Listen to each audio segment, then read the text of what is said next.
Un cold case, ça vous dit quelque chose? Littéralement affaire froide, ce sont les enquêtes judiciaires non élucidées.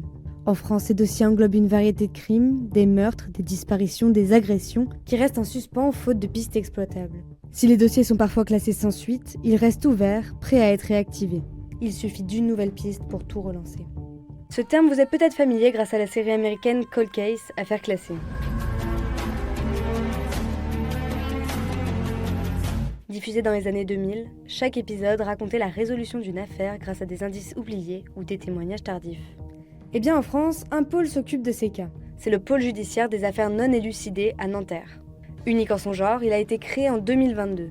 Il était attendu longuement par les familles des victimes restées sans réponse. Les principales missions donc, de ce pôle consistent donc à chercher et à élucider donc, les crimes sériels ou qui n'ont pas pu faire l'objet donc, d'élucidation auparavant pour permettre donc, de retrouver les auteurs qui ont commis ces crimes dans des conditions de temps plus ou moins proches puisque nous avons des infractions dont nous sommes saisis qui peuvent avoir donc, une ancienneté de plus de 18 mois et remonter jusqu'à 20 ou 30 ans en arrière.